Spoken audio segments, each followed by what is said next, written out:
कुंभमेळ्याच्या निमित्तानं नाशिकमध्ये नवा वाद पेटलाय। पंचवटी परिसरात रामकाल पथ तयार करण्यात आलाय। या अंतर्गत गोदा घाट प्रशस्त करण्यासाठी रामकुंडावरील वस्त्रांतर गृह पाडण्याचा निर्णय घेतलाय।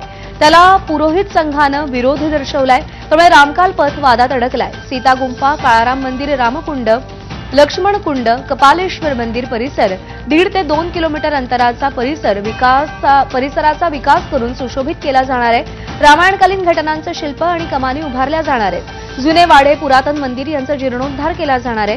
काळाराम मंदिराजवळचे अरुंद रस्ते रुंद केले जाणार आहेत। गोदा घाट प्रशस्त केला जाणार आहे। 1992-93 च्या सुमाराला साधारणपणे 27 लाख रुपये खर्च करून वस्त्रांतर गृह उभारण्यात आलं होतं।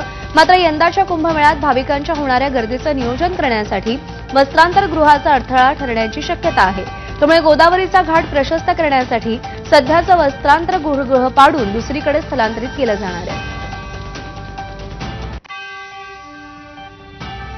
25 का 27 लाखामध्ये ती इमारत झालेली। त्या इमारतीचं फाउंडेशन इतकं खोल घेतलेलं आहे की त्या इमारतीला आजपर्यंत 150च्या वर पूर त्या इमारतीने घेरलेले आहेत। चेंजिंग रूम आहे, स्नान केल्याबरोबर वरती सोयीने कपडे बदलता येतात।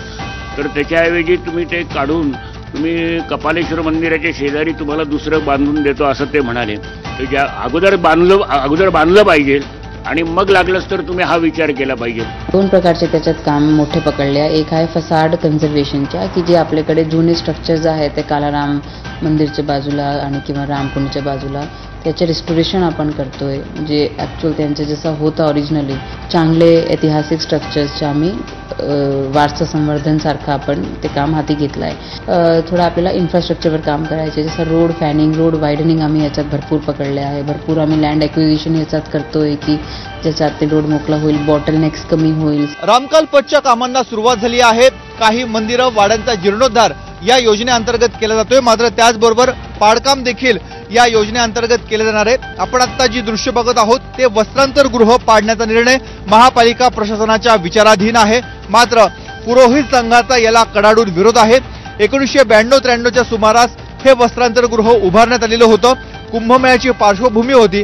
कुंभमेळ्यासाठीच हे वस्त्रांतर गृह उभारण्यात आल्याचा पुरोहितांचा दावा आहे। मात्र दुसरीकडे महापालिका प्रशासन रामकाल पथ योजनेअंतर्गत संपूर्ण गोदा घाट हा मोकळा करणं, याची भव्यता दिसावी यासाठी प्रयत्नशील आहे। त्यामुळे वस्त्रांतर गृहाचा वाद या निमित्तानं पुन्हा एकदा उपस्थित झालाय। वस्त्रांतर गृह पाडण्याचा निर्णय पुन्हा एकदा केला जातोय आणि पुरोहित संघानं पुन्हा एकदा त्याला विरोध केला। त्यामुळे आता पुढे काय घडामोडी घडतात हे बघणंही तेवढंच महत्त्वाचं आहे। कॅमेरामॅन मयूर वाडगेसह मुकुल कुलकर्णी, एबीपी माझा, नाशिक।